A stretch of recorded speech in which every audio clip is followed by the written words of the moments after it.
didn't know how to be in school. I still did. For some change? Get a job. I love you, Mom. Halo teman-teman semua, apa kabar kalian? Semoga kalian sehat dan penuh dengan sukacita. Kembali lagi bersama aku di channel Bumpers. Seperti biasa di channel ini, aku bakalan nge-review film-film yang sangat inspiratif buat kalian. Film yang aku review kali ini diangkat dari kisah nyata Liz Murray yang diperankan oleh Thora Birch, menceritakan tentang grit seorang anak perempuan, keberaniannya dan tekadnya untuk berhasil melawan segala rintangan yang sangat luar biasa. Dari kepemilikan obat kecanduan ibunya yang menghabiskan semua uang untuk membeli obat-obat terlarang, kekurangan pakaian hangat, tidak memiliki sesuatu untuk dimakan dan kemudian menjadi tunawisma. Bagaimana dia pergi untuk memenangkan beasiswa studi ke Harvard adalah cerita yang benar-benar emosional, inspiratif dan memotivasi. Tanpa berlama-lama lagi, langsung saja ke alur cerita filmnya. Inilah dia, Homeless to Harvard.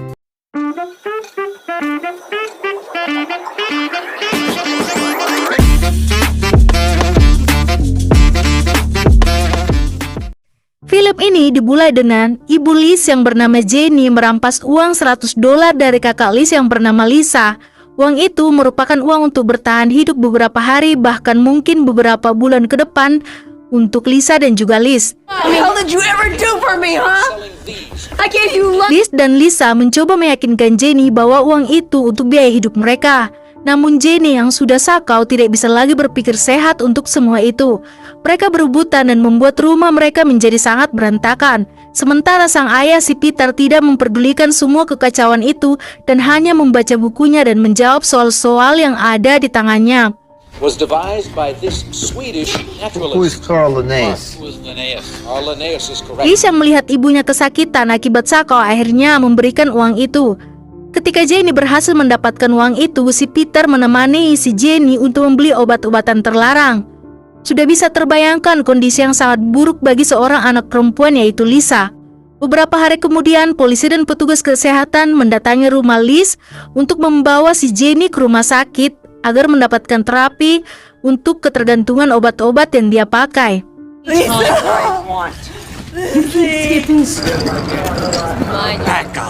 Back off.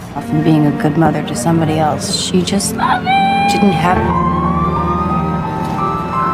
Keesokan harinya, Liz pergi ke sekolah yang merupakan kehadiran ketiga di bulan itu.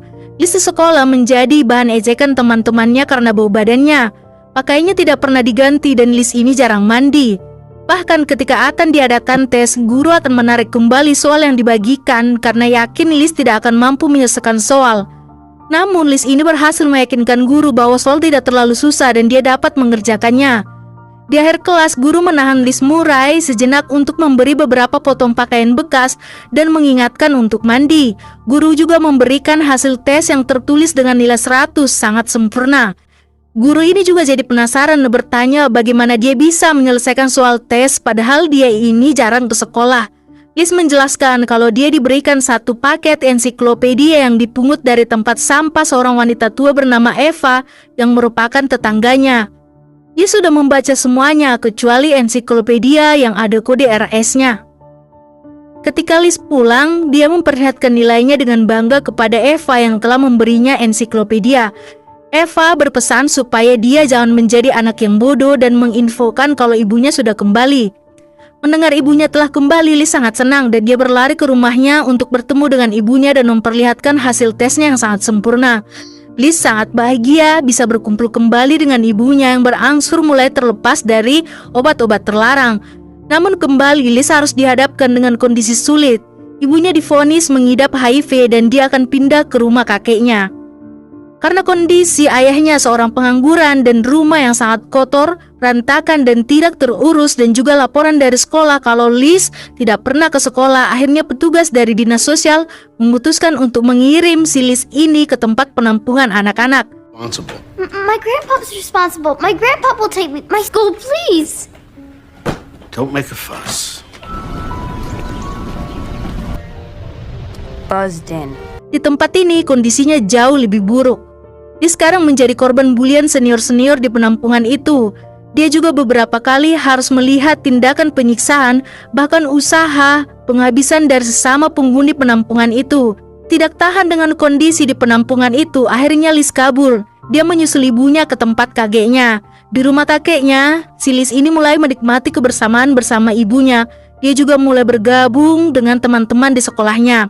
Tapi ketika kondisi ibunya mulai memburuk, Liz harus merawat ibunya dan lagi-lagi harus mengorbankan sekolahnya. Sikap temperamen dari kakeknya membuat si Liz ini diusir dari rumah itu. Dan saat itulah ketika umurnya 15 tahun, Liz resmi menjadi homeless. Bersama teman sekolahnya, Chris, yang juga tidak mempunyai tempat tinggal, mereka akhirnya tinggal di jalan, di halte bus, di stasiun busway, dan di mana saja mereka dapat berteduh dengan mengandalkan pemberian orang dengan mengemis untuk bertahan hidup. Kadang mereka berdua harus mencuri di minimarket untuk memenuhi kebutuhan hidup mereka. Yang mengagumkan dalam kondisi homeless dan tidak ada kepastian tentang masa depan Liz, dia tidak berhenti untuk membaca apa saja dan di mana saja. Beberapa hari kemudian, Liz ingin bertemu dengan ibunya, tetapi ia mendapatkan kabar bahwa ibunya telah meninggal dunia. Penguburan ibunya bahkan sangat sederhana dan dalam kondisi yang sangat memprihatinkan. Peristiwa ini menjadi titik balik bagi Liz. Liz menyadari bahwa sekarang saatnya untuk memperhatikan dan peduli pada dirinya dan juga masa depannya sendiri. Liz akhirnya memutuskan untuk kembali ke sekolah dan dia memilih menumpang hidup di kediaman Eva, wanita pemberi ensiklopedia yang berpesan padanya untuk tidak menjadi bodoh. Keesokan harinya, Liz ini kembali untuk mendaftar, tetapi dia terlambat 1 jam dari perjanjian yang dibuat dengan pihak sekolah. Alasan yang coba dibuat Liz tentang keterlambatannya tidak diterima. Dia diberitahu oleh pihak sekolah bahwa kelasnya sudah hampir penuh dan sudah berjalan selama 3 minggu. Namun dia berhasil meyakinkan pihak admin sekolah bahwa dia sangat membutuhkan kesempatan ini untuk kembali bersekolah. Akhirnya dia diberikan kesempatan untuk berbicara dengan David yang merupakan decision maker yang sedang mengajar. Sambil menunggu David, Liz ini mengisi formulir bahkan membuat esai yang disyaratkan. Setelah mengajar, David terlihat sibuk dan tidak menerima Liz. Namun Liz meminta hanya 30 detik untuk berbicara dengan David. David mengatakan siswa harus menulis esai yang panjang dan Liz memperlihatkan kalau dia sudah selesai menulisnya. Essay question 2. I've already done the essay. I really want this. Akhirnya David memberikan kesempatan kepada Liz untuk berbicara. Di perbincangan itu, Liz menjelaskan latar belakang keluarganya dan latar belakang pendidikannya. Liz menjelaskan dengan baik, bahkan berhasil meyakinkan David bahwa dia pintar. Dia bisa sukses, tapi dia membutuhkan kesempatan untuk diterima di sekolah itu. Liz berhasil membuat David simpati dengan Liz, akhirnya dia pun diterima. A meeting with a parent, legal guardian. Liz kembali menunjukkan bahwa dia memang sangat cerdas.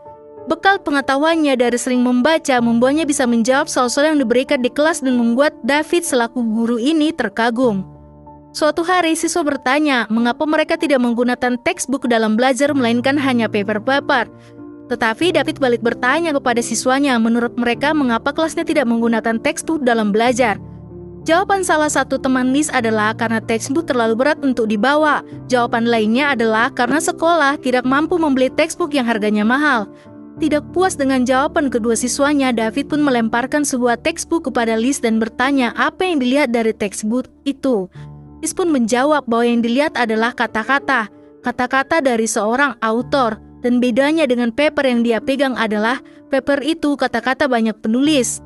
Liz pun menjawab karena satu dari satu orang hanya memberi satu penjelasan dari satu dimensi. Jawaban itu pun membuat Liz mendapat hadiah dari David. Liz juga mengambil kelas terbanyak di antara semua murid-murid yang lain. Dia menargetkan untuk menyelesaikan sekolah 4 tahun itu hanya dalam 2 tahun. Selain mengambil jumlah pelajar yang lebih banyak, Liz juga harus kerja keras sebagai pencuci piring di restoran untuk membiayai hidupnya. Ia menyempatkan mengerjakan tugas-tugas sekolah sebaik mungkin. Kadang Liz harus tinggal di sekolah sampai malam. Dia juga mengisi waktu perjalanan di subway dengan membaca dan mengerjakan tugas. Selain itu, dia juga menempelkan kertas-kertas materi pelajarannya di dinding saat mencuci piring, sehingga bisa terus belajar dan membaca materi-materi itu. Karena Liz adalah siswa terbaik di kelasnya, dia diberi kesempatan bersama teman-temannya untuk berkunjung ke Boston untuk melihat universitas di Boston selama 5 hari.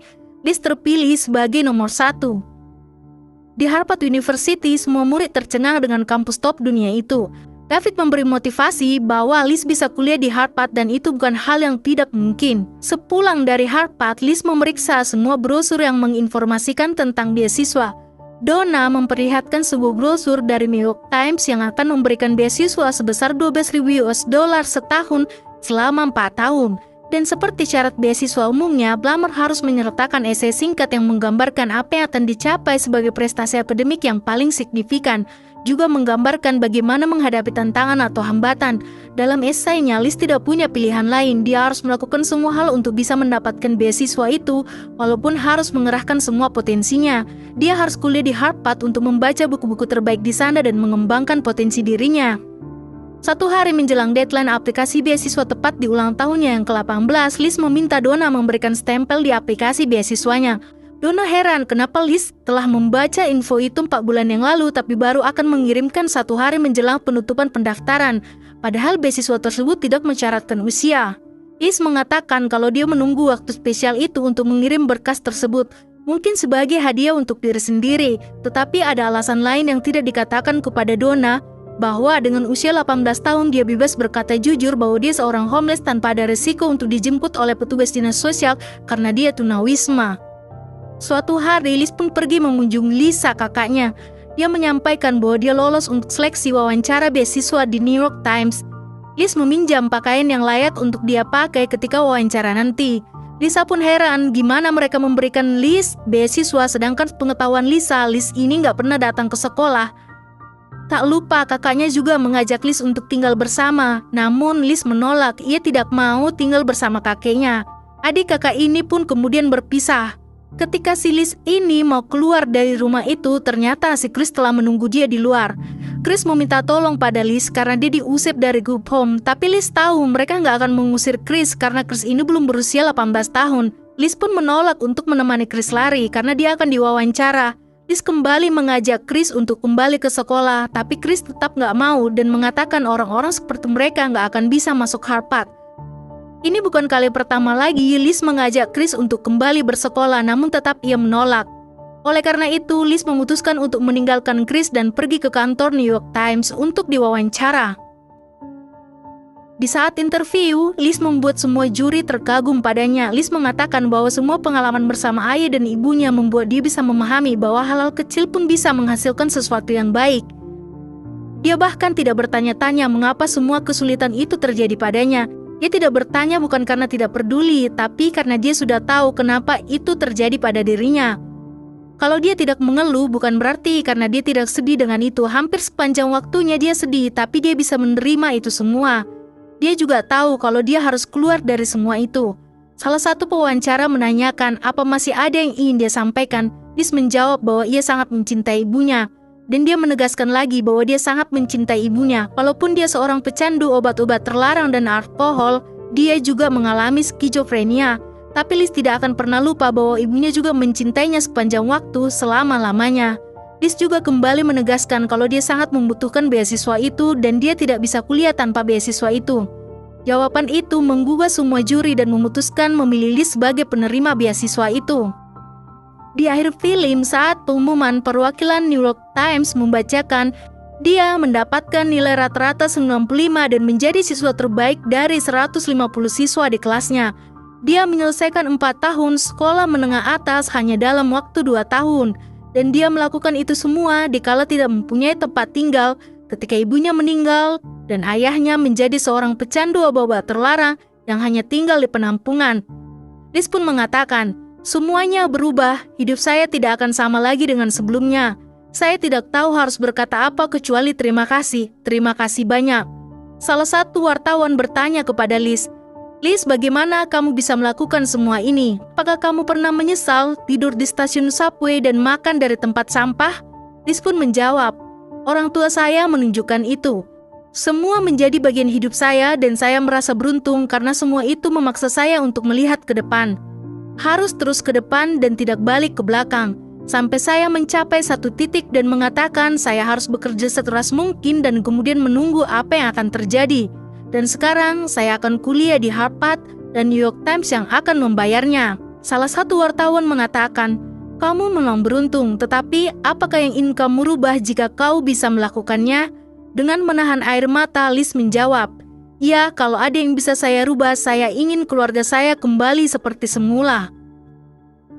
Dan semua orang di ruangan itu pun memberikan standing applause. Betapa menakjubkannya transformasi yang dialami oleh Liz Murray. Yang tak kalah penting adalah tekad Liz untuk mengukir kehidupan bagi dirinya sendiri yang tidak dibatasi oleh masa lalunya. Liz bersikukuh bahwa orang tidak boleh menggunakan masa lalu mereka sebagai alasan untuk tidak mengambil peluang. Setiap momen baru adalah peluang baru dan tidak ada yang tahu apa yang mungkin terjadi sebelum kita melakukannya. Kehidupan Liz adalah kemenangan atas kesulitan dan contoh menakjubkan tentang pentingnya bermimpi besar, bekerja keras dan tangguh dalam masa-masa sulit. Nah teman-teman, sekianlah alur cerita film dari Homeless to Harvard. Semoga film ini menghibur dan memotivasi kita semua. Sampai bertemu kembali di alur cerita film inspiratif lainnya. Dadah!